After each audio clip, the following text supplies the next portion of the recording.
کہ اللہ تبارک و تعالیٰ فرماتے ہیں کہ ایمان والو، اے ایمان والو، تمام اہل ایمان، تمام مسلمانوں سے خطاب ہے، اے اہل ایمان، ایمان والو جو مجھ پر ایمان لائے ہو، اللہ سے ڈرو، تقوی اختیار کرو، وابتغوا الیہ الوسیلہ، اور اس تک پہنچنے کا وسیلہ تلاش کرو، اور وجاہدوا فی سبیلہ، اس کے راستے میں محنت کرو، کوشش کرو، لعلکم تفلحون، تاکہ تمہیں فلاح حاصل۔ تو اللہ تبارک و تعالی نے جو بنیادی حکم دیا وہ تقوی کا، اور تقوی حاصل کرنے کے لیے دو چیزوں کا ذکر فرمایا۔ ایک یہ کہ اللہ تبارک و تعالی تک پہنچنے کا وسیلہ تلاش، یہ بار بار عرض کر چکا ہوں کہ مفسرین نے وسیلے کا معنی کیا ہے عمل صالح، نیک اعمال، لیکن جو لفظ قرآن کریم نے استعمال کیا وہ ہے سب سے زیادہ قابل غور، وابتغوا الیہ الوسیلہ، یعنی اس تک پہنچنے کا وسیلہ تلاش، اللہ تبارک و تعالی تک پہنچنا، جس کا مطلب یہ ہوا کہ اصل چیز یہ ہے کہ بندہ اپنے اللہ سے جڑ جائے، بندے کا اپنے اللہ سے، اپنے پروردگار سے، اپنے خالق سے، اپنے مالک سے تعلق اتنا قوی ہو جائے کہ وہ اس کے قریب پہنچے، اللہ کے قریب پہنچے۔ اللہ تعالیٰ تو ہے ہی قریب، اللہ تعالیٰ تو قرآن کریم میں فرماتے ہیں، اللہ تبارک و تعالیٰ اپنے فضل و کرم سے فرماتے ہیں کہ وَنَحْنُ أَقْرَبُ إِلَيْهِ مِنْ حَبْلِ الْوَرِيدِ، ہم تو اس کی رگ جان سے بھی زیادہ قریب ہیں۔ اللہ تعالیٰ تو ہے ہی قریب، لیکن ہم غافل ہیں، ہم غفلت میں پڑے ہوئے ہیں، ہمیں اللہ تبارک و تعالیٰ کے قریب حاصل ہونے کا احساس نہیں، تو وہ تو قریب ہیں، ہم ان کے قریب نہیں ہیں، ہمیں ان کا قرب حاصل نہیں۔ تو اللہ تعالیٰ فرما رہے ہیں ہم تو قریب ہیں ہی تمہارے، لیکن تم بھی ہمارے قریب، تم قریب آؤ، میرا قرب حاصل کرو، میرے ساتھ تعلق جوڑو۔ میں نے کبھی شعر بھی کہتا تھا، تو ایک مناجات کہی تھی کہ اللہ تبارک و تعالیٰ سے دعائیں ہیں اس میں، تو اس میں ایک شعر تھا کہ بڑی دور ہے ابھی تک رگ جان کی مسافت، یعنی اللہ تعالیٰ تو یہ فرما رہے ہیں کہ میں تمہارے سے رگ جان سے بھی زیادہ قریب ہوں، لیکن میری غفلت کی وجہ سے یہ رگ جان کی مسافت بھی دور پڑ گئی ہے۔ بڑی دور ہے ابھی تک رگ جان کی مسافت، جو دیا ہے قرب تو نے تو شعور بھی عطا کر، جو دیا ہے قرب تو نے تو شعور بھی عطا کر، یعنی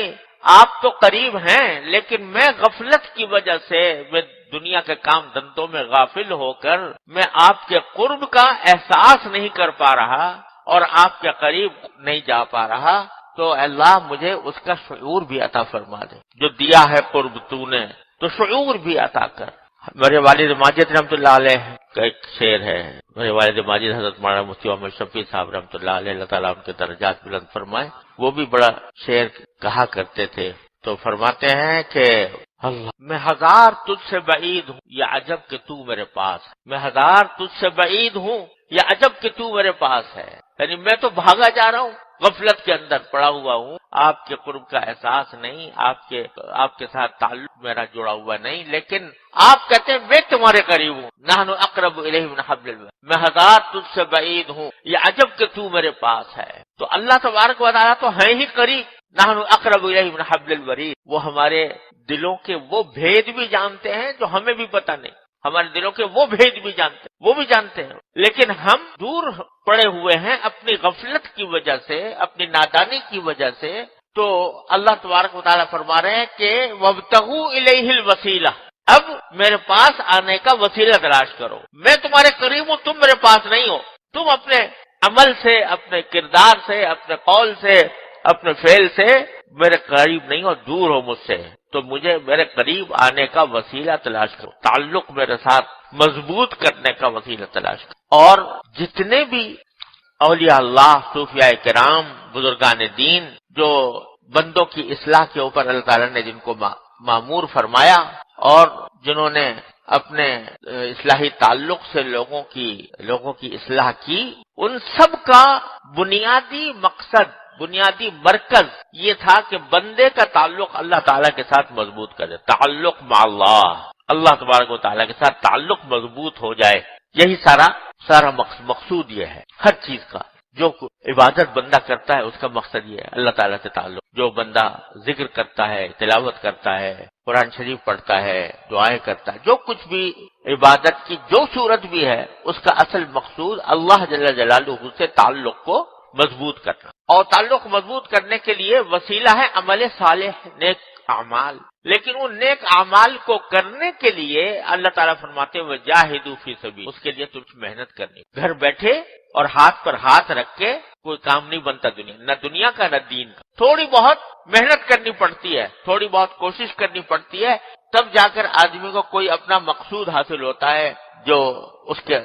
جس چیز کو اس نے مقصود بنایا ہوا ہے اس تک پہنچنے کے لیے کچھ نہ کچھ ہاتھ پاؤں ہلانے پڑتے ہیں اور کچھ نہ کچھ محنت کرنی پڑتی ہے، مشقت کرنی پڑتی ہے۔ دیکھو کس طرح اپنی روزی کمانے کے لیے تم مشقت کرتے ہو، صبح سویرے سے اٹھو گے، جاؤ گے، مزدوری کرو گے، محنت کرو گے، ملازمت کرو گے، کیونکہ روزی کمانی ہے تو اس کے لیے محنت کر رہے ہیں۔ محنت کے بغیر کوئی دنیا میں کوئی کام نہیں ہوتا۔ تو اتنا بڑا کام، اتنا بڑا عظیم مقصد کہ اللہ جل جلالہ سے تعلق جڑ جائے، تعلق مضبوط ہو جائے، یہ بغیر محنت کے، بغیر کوشش کے، بغیر دھیان کے کیسے ہو سکتا؟ لہذا فرمایا وجاہدوا، تو اللہ کے ساتھ تعلق کرنے کے لیے ضرورت ہے مجاہدے کی۔ اس کو مجاہدہ کا لفظ استعمال فرمایا اللہ تعالیٰ نے، مجاہدہ۔ مجاہدے کے معنی کیا ہے؟ کہ اپنے نفس پر زبردستی کر کے اس کو صحیح راستے پر رکھنا، زبردستی کر کے اس کو اللہ تعالیٰ کے قریب لے جانا، اللہ تعالیٰ کے ساتھ تعلق اس کا مضبوط کرانا۔ یہ مجاہدے پچھلی مرتبہ میں نے عرض کیا تھا کہ حضرات صوفیاء کرام کے پاس جب کوئی جاتا تھا تو ان سے بڑے زبردست مجاہدے کرائے جاتے تھے خانقاہوں میں، اور محنتیں کرائی جاتی تھی تاکہ اندر کے تکبر کا بت ٹوٹے۔ انسان کے اندر، انسان جو ہے نا، وہ ذرا سا اس کو کوئی دنیا کے اندر کوئی ذرا سا منصب مل جائے، پیسہ مل جائے، شہرت مل جائے، کوئی تعریف کر دے تو اس کے دل میں تکبر کا بت پرورش پاتا ہے، اور وہ تکبر کا بت جو ہے جو اس کو اللہ تعالیٰ سے دور کرتا ہے، اللہ تعالیٰ کے سے قریب جانے سے روکتا ہے۔ تو پتہ نہیں، اور اسی طرح سے کئی امراض پیدا ہوتے ہیں، تکبر پیدا ہوتا ہے، حسد پیدا ہوتا ہے، دکھاوا پیدا ہوتا ہے، اور دوسروں کے ساتھ آدمی کا تعلق جو ہے وہ اکھڑ قسم کا بن جاتا ہے، خود غرضی پیدا ہوتی ہے۔ یہ امراض پیدا ہو جاتے ہیں بندے کے دل میں، تو اس کو دور کرنے کے لیے، ان بیماریوں کو دور کرنے کے لیے مجاہدے کرائے جاتے ہیں۔ جیسے پچھلی مرتبہ میں نے واقعہ سنایا تھا کہ حمام جھونکنے کو لگا دیا ایک شہزادے کو، تم یہ کام کرو۔ تو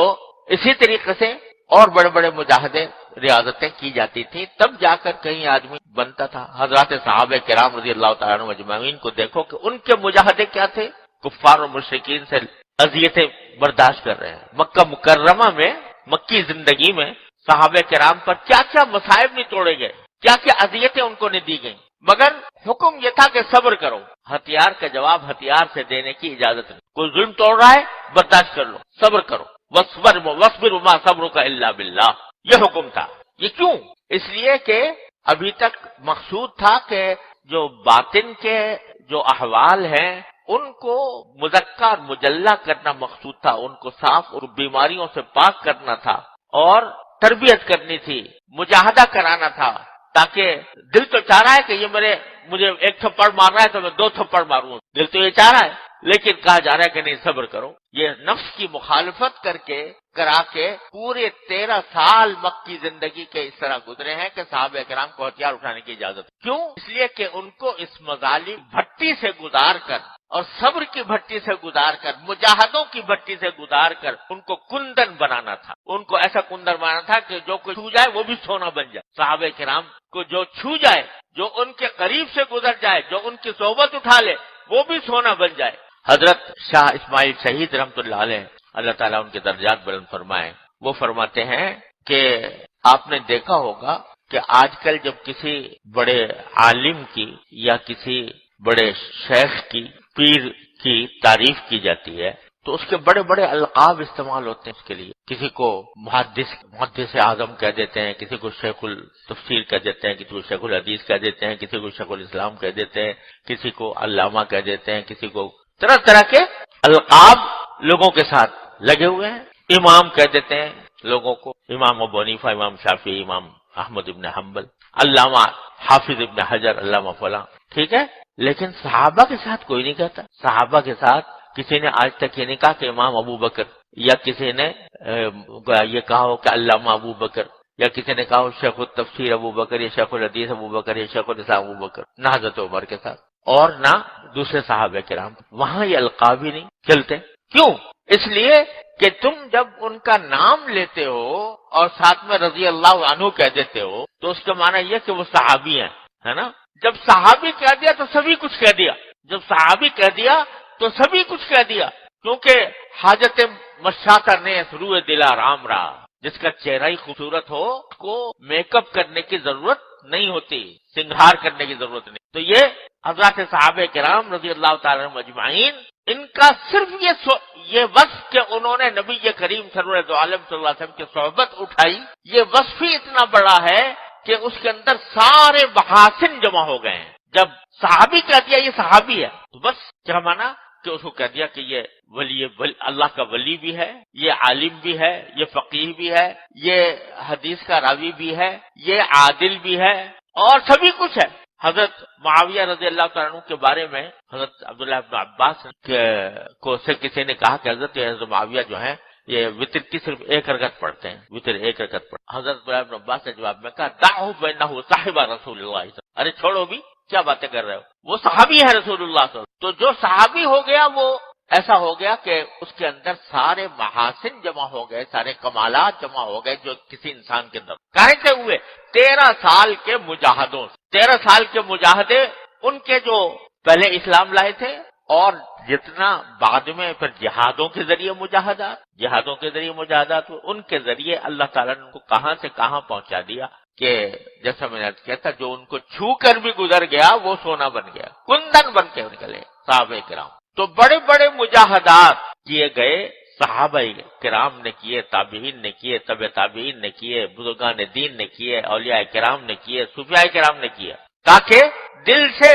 جو نفس کی بیماریاں ہیں وہ دور ہوں اور اللہ تبارک و تعالیٰ کے ساتھ قرب پیدا ہو۔ تو اگر تھوڑی بہت مشقت کرنی پڑتی ہے، اتنی ہی مشقت کہ کسی اللہ والے کے پاس جا کے تھوڑی دیر بیٹھ جائے آدمی، اور اس لیے بیٹھ جائے کہ اس کی باتیں سنے اور اس سے ہدایات حاصل کرے کہ میں کس طرح اپنے آپ کو بیماریوں سے پاک کروں، کس طرح میں اپنے آپ کو اللہ تعالیٰ کے قریب کروں، یہ کم از کم اتنا مجاہدہ تو کر لے، اور کچھ نہیں تو صحبت کے ذریعے، بزرگوں کی صحبت کے ذریعے اللہ تبارک و تعالیٰ بہت تیزی سے اصلاح فرماتے ہیں، اور اس کے نتیجے میں انسان کے باطن کی بیماریاں جو ہیں، آدمی کو پتہ بھی نہیں ہوتا میں کس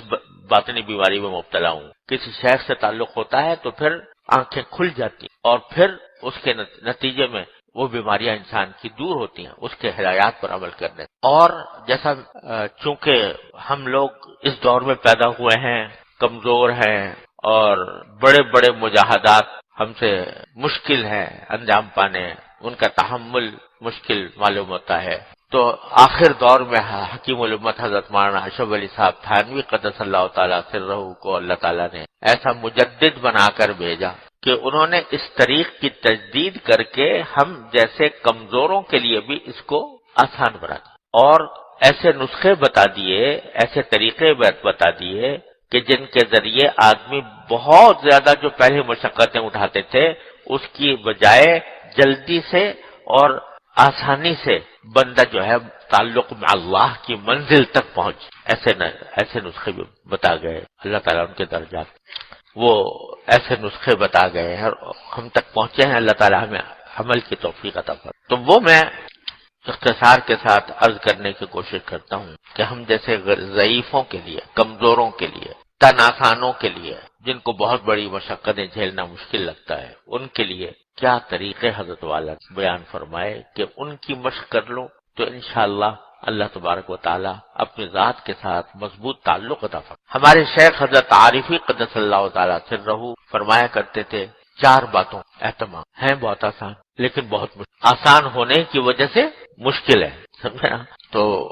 آسان ہونے کی وجہ سے مشکل ہے، ان کو اگر ویسے ہی بیان کر دیتے ہیں لوگ سمجھتے ہیں کہ یہ کیا بات ہوئی ہے اتنے آسان، لیکن جب عمل کرنے کے لیے کا وقت آتا ہے تو کہتے ہیں اچھا بھائی کل سے شروع کریں گے، پرسوں سے شروع کریں گے، وہ ٹل ٹلا کر وہ رہ جاتا ہے۔ تو دشوار تو یہی ہے کہ دشوار بھی نہیں، ملنا اگر تیرا نہیں آسان تو سہل ہے، ملنا تیرا اگر نہیں آسان تو سہل ہے، دشوار تو یہی ہے کہ دشوار بھی نہیں، یہ دشوار بھی نہیں ہے پھر بھی دشوار بنا ہوا ہے اس لیے کہ عمل کرنے کی توفیق نہیں۔ تو دیکھو ایک بنیادی بات تو یہ سمجھنی ہے، ہمارے بزرگوں کا عظیم مقولہ ہے کہ انسان کی اصلاح کے راستے میں، اس کے آگے بڑھنے کے راستے میں، تعلق مع اللہ کے مضبوط ہونے کے راستے میں